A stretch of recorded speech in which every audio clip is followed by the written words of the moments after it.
ஓம்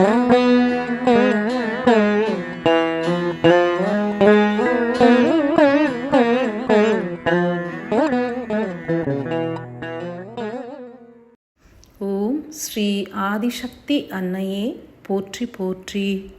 ஆதிசக்தி அன்னை வழங்கும் நவராத்திரி அருள் உரைகள். முதல் அருளுரை. தெய்வங்களுக்கும் மனிதர்களுக்கும் ஓர் அழகிய தொடர்பினை உருவாக்குவதே திருவிழாக்களின் முக்கிய நோக்கமாகும். மானுட மனம் என்பது புறச் சிந்தனைகளில் ஆழ்ந்து புற இன்பங்களில் மூழ்கி இறைவனை மறந்து ஆன்மா விடுதலையடைய வேண்டும் எனும் சத்தியம் மறந்து திரிகையில் உள்மையம் நோக்கி ஈர்க்கப்படல் வேண்டும் எனும் காரணத்தினால் உருவாக்கப்பட்ட திருவிழாக்களில் அதி முக்கிய திருவிழா என்பது நவராத்திரி திருவிழாவாகும். மனிதர்களுக்கும் நவம் எனும் எண்ணிற்கும் அதீத தொடர்பு உண்டு. ஒரு மனிதனின் உள் மூளையில் நவம் எனும் 9 வட்ட அணுக்கள் உண்டு. உடலில் நவம் எனும் 9 துவாரங்கள் உண்டு. நவ கோள்களும் உண்டு. மேலும் கோள்களோடு தொடர்பு கொண்ட உயிரின் ஒளியிழை தொடர்புகளும் உண்டு. உயிர் அணு எனப்படும் ஆதிசக்தியானவர் மனித மூளையில் உட்பயணம் மேற்கொண்டு ஆன்ம கருக்களை தீண்டி உணவளிக்கும் நிலையே அதி உன்னதமாகும். ஆதிசக்தியாய் உருக்கொண்ட யாம் ஆதி சிவனுக்குள் ஒடுங்கியதன் மூல காரணம் என்பது பரந்து விரிந்து புறத்தினிலே செயலாற்றுகின்ற உயிர்கள் அனைத்தும் உள்முகமாய் ஒடுங்கிடல் வேண்டும் என்பதே ஆகும். காலம் ஒடுங்கி உள்ளது, சக்தி நிலைகள் ஒடுங்கி உள்ளது எனில் புறத்தினில் தீய நிலைகளும் ஓங்கும். அரக்க குணம் என்பதும் மனிதர்களிடம் பெருகத் துவங்கும். எனினும் ஆதிசிவனே அனைத்தினையும் அழித்து நல்லாற்றல்களை பெருக்கி சத்திய யுகத்தினை மலர்த்திடுவார். ஆதிசக்தியாகிய யாம் ஒடுங்கியவுடன் அனைத்துயிர்களும் ஒடுங்கும் என்பது நியதி. எனினும் காலநிலை என்பது மாறுபடும்.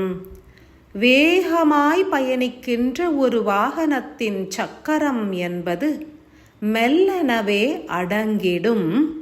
அதனை போன்றே வரும் காலங்களில் மனிதர்கள் தங்களது புறப்பற்றுகளையும் பணிகளையும் குன்றச் செய்து ஆன்ம ஒடுக்கம் கண்டு சிவமாய் விரிந்து இயங்குவர். நன்மைகள் பெருகி ஞானங்கள் பெருகி அதி அற்புத உன்னத மார்க்கங்களும் விளையும்.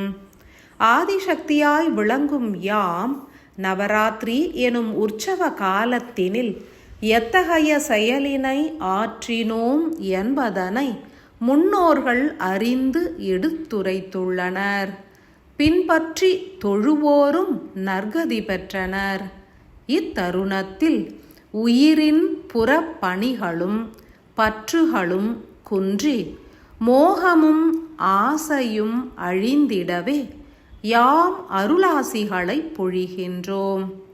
9 தினங்களும் மனிதர்கள் ஏற்க வேண்டிய பணிகள் குறித்தும் அதன் பலாபலன்கள் குறித்துமே எடுத்துரைப்போம். நவமதில் முதன்மை என்பது உயிரின் மூல சக்தியினை பெருக்கிட வல்லது. உடலில் உள்ள மூலாதாரம் ஓங்கி நின்றால் மனிதர்கள் எண்ணங்களினாலும் செயல்களினாலும் ஓங்கிடுவர். மூலாதார இயக்கம் என்பது இருவகைப்படும். ஒன்று அறிவினை தூண்டுவது, மற்றொன்று உயர்ந்த உணர்வு நிலைகளை தூண்டுவது. எதனை எண்ணியே தியானிக்கின்றனரோ அத்தகைய இச்சா சக்தியினை அருளக்கூடிய ஆற்றல் மூலாதாரத்திற்கு உண்டு. மனிதர்களின் உடலில் உள்ள நவ துவாரங்களில் 2 துவாரங்கள் மூலாதாரத்தை சார்ந்ததாகும். எனில் உருவாகும் உணர்வு நிலைகளை மூலாதாரத்தில் செலுத்தி இறைவனை மாத்திரமே எண்ணி ஆராதிப்பது முதன்மையான செயலாகும்.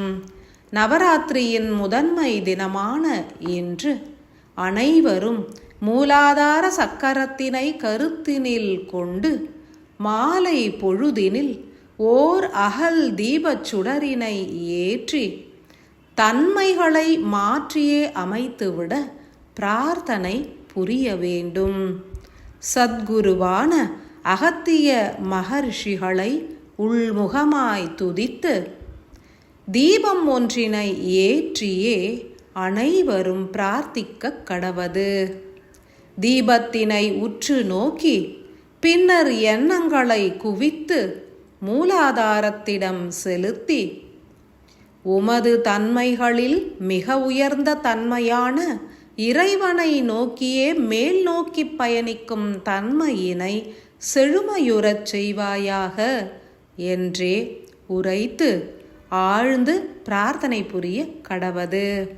மாலையில் துவங்கி விடியும் வரை உள்ள இரவு பொழுதுகள் முழுவதுமே உகந்தது என்றே உணரக் கடவது.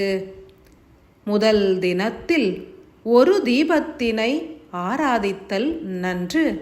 அவ்வகையில் 2ஆம் தினம் 2 தீபங்களையும் 3ஆம் தினம் 3 தீபங்களையும் இறுதியில் 9ஆம் தினம் 9 தீபங்களையும் அனுதினமும் பொருத்தி வழிபட்டால் உணர்வுகள் மேல்நிலை எய்திடும். உயிரின் சக்தி கீழ்நோக்கி விரயமாவதும் தடுக்கப்படும். ஓர் விரத கால அமைப்பினை ஏற்று சாத்வீக உணவுகளை உண்டு அதிக நீரினை பருகினால் எண்ணங்கள் யாவுமே ஈடேறும்.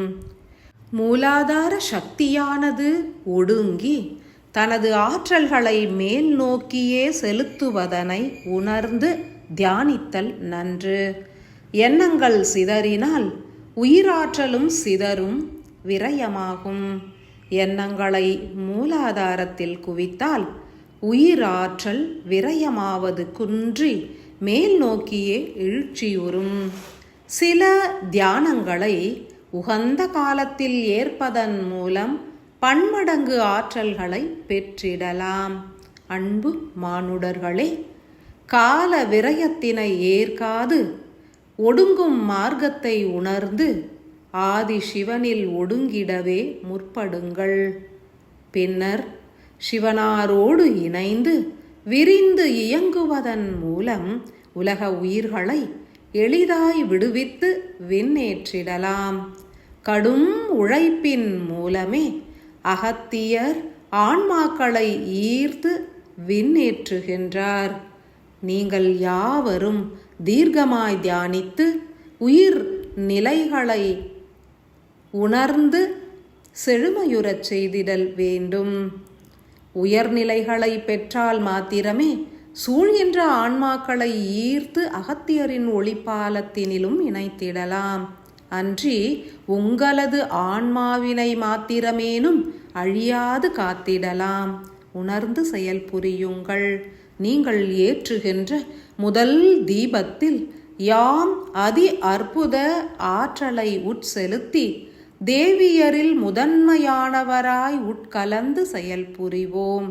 இரவு முழுவதும் ஏற்றப்படும் ஒரு தீபச்சுடரில் யாம் உருகியே உட்கலந்து உங்களது இல்லங்களிலும் உள்ளங்களிலும் அதி அற்புத உணர்வு அலைகளை பரப்பி மனம் கமழச் செய்திடுவோம்.